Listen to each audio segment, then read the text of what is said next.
Okay. Just going to go over an incident that occurred yesterday in the early morning hours, a little bit after 7. Start from the beginning. A police officer assigned to the 22nd District worked the overnight shift.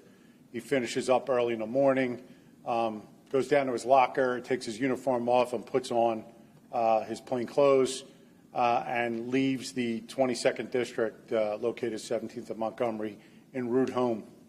While he's driving home in his personal vehicle in the 2100 block of Oxford, around Oxford just before Ridge Avenue, there's a crowd in the street and a vehicle, black BMW, blocking the intersection. So the officer patiently waits for the vehicle to move. Our cameras during this investigation showed he waited about 4 minutes, 3 red light cycles.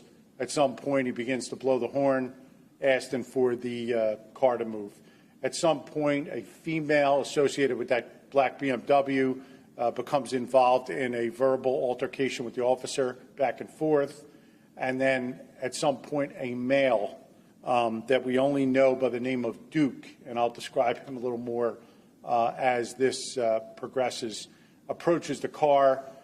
They begin to argue verbally. The officer is just asking for the car to be moved. He then is assaulted by this individual, Duke. Duke's described as a heavy-set black male. He has a beard. He's wearing all black, black pants and a black shirt during the course of this incident. At some point after the officer gets struck in the face numerous times, his left side of his face, he puts the car in park and exits the car.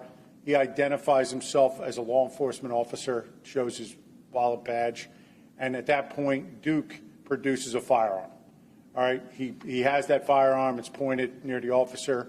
The officer then alerts an on-duty officer from the district that he has an incident going on. He needs assistance. That officer starts to where he's at from where she's at. At that point, another individual. We released some of these photos yesterday. This male's described as being 6'8". He's 24 years of age. He's wearing a white tank top and tan pants. He then becomes involved in an altercation with the police officer. They are struggling. The police officer at one point takes his firearm out and then reholsters it as they begin to fight for a weapon that he's saying the other individual has. At some point during that fight, his firearm, which is in his waistband, somebody orders the other individual take what he's got. So he took his firearm. His firearm is taken out of his waistband. The firearm that he's struggling over, he has a hand on it. The offender has a hand on it. At some point, he's able to get the magazine dislodged. It was an extended magazine. That drops to the ground, but the officer, due to his training, knows that there's another round in the chamber. So the officer then puts his hand on the trigger and was able to point the gun away and discharge one time. No one was injured, but he now knows that gun's empty. So now they continue to fight, at which time that gun drops to the ground, and this individual's backup now arrives, and they begin to struggle with numerous people in the crowd. It's a crowd, they're telling me it's at least a dozen people. It appears some establishment, it was open into the late hours of the morning, had let out, and that's where the crowd came from. So there's females and males in this crowd that were involved in this skirmish with the officer. The female on-duty officer attempts to stop this individual who was fighting with the officer. He was able to get away from that officer, jump into the BMW. The off-duty officer was, we believe, struck in the leg or run over in the leg during the course of his escape, and the other individuals escaped the area. All right, the off-duty officer was taken to the hospital. He had multiple injuries to his face, concussion. He also had bruising, and he was treated there at the hospital. Detectives arrived and started to look at video. They looked at the on-duty officer's body camera as well as city cameras that are there located on Ridge Avenue right by where the incident had occurred. They did take some images that we were able to put out yesterday to the media and to the on-duty officers that were working. As soon as we put out the images of the male in the white tank top and tan pants, an on-duty officer contacted investigators, said that he knew who the individual was, he knew where he hung. We used our camera system to watch that area. They seen the individual show up at G in Hilton, in the 25th District. The black BMW was also on location. On-duty officers went to that location, took that male into custody. So he is now currently in our custody. The car has been towed, and he is pending charges. I'm not going to release his name yet. The DA's office is still working on his charges. We're going to ask for aggravated assault, simple assault, REAP, VUFA charges, along with possession of instrument of a crime. Now, while we were investigating that officer later in the day, females, approximately 3 females, showed up at the 22nd District. Those females were taken to the officer-involved shooting unit. They all gave interviews. At this point, no charges have been filed on those females.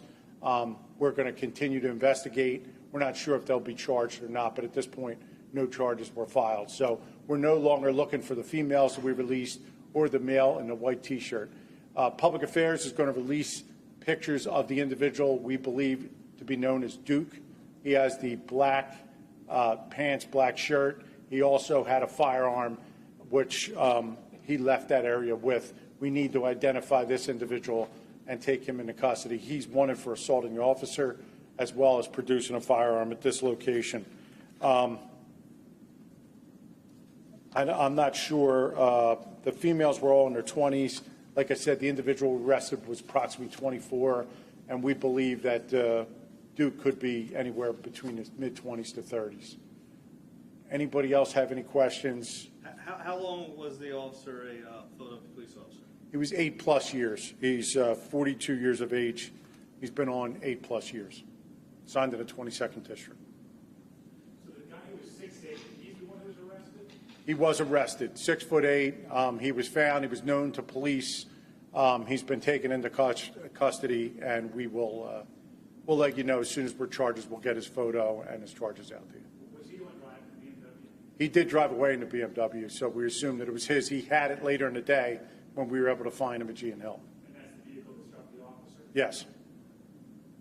So the suspect in the white tank top, he also got into an altercation with the officer? Yes, and we believe they fought over a gun, and that's the gun that was discharged. His gun, but the officer discharged it.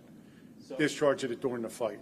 So the person in the white tank top, did he take the officer's personal firearm? Well, he's believed it was during that struggle that the firearm was taken. We have not recovered that firearm yet. That firearm is a Glock 9mm, so 43X, and we are still searching and investigating to see if we can recover that firearm. That firearm's still missing. And just to reiterate, the officer shot what is suspected to be the white tank top individual's firearm. And then it dropped to the ground at the scene there, and we recovered that. All right, that gun had an obliterated serial number, so it did not come up to anybody. It did have an extended magazine, and like I said, 1 round was fired out of it. Do you believe that Duke has this officer's personal firearm? Well, we don't know. That's why we need to find Duke. 1, he assaulted the officer, and 2, we're still looking for that firearm. So in essence, Duke started the altercation, the physical altercation. This second individual, who's now in custody, also assaulted the officer, and then was it just one officer, that officer fighting you said dozens of individuals? Yes, and then the other on-duty officer came, attempted to stop that individual. She wasn't able to get him into custody. She called for an assist. Other officers came, but at that point, they escaped the area. What are your thoughts on how the officer handled this by firing the one in the chamber? Well, that we've seen that before. When Officer Friel was shot, the 3rd District officer that went into his defense did the same thing. He took on the individual, realized he had a gun without a magazine, knew there was one in there, and he was able to fire one into the ground to make that gun, to render that gun safe after Officer Friel was fired. It's very hard to do and know where that bullet's going to go, but at this point, we're very lucky no one got shot. So both Duke and this arrested individual pointed a gun or had a gun? Yes, that we know. So we have video evidence from our cameras of those firearms, and at least the one in Duke's hand, we could see it. The 6'8" suspect, did he have any history with police?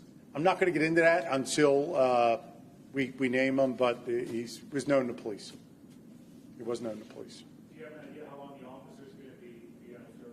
I don't. Now that it is considered a discharge, the district attorney will review the case, and he is injured. So as soon as he comes back from the injury, I'm sure they'll review the case and let him know. Now, was the officer treated and then released, or did he stay overnight? Yeah, he was treated and released. Yeah, he had concussion and some bruising around his face. He was punched a few times in the head.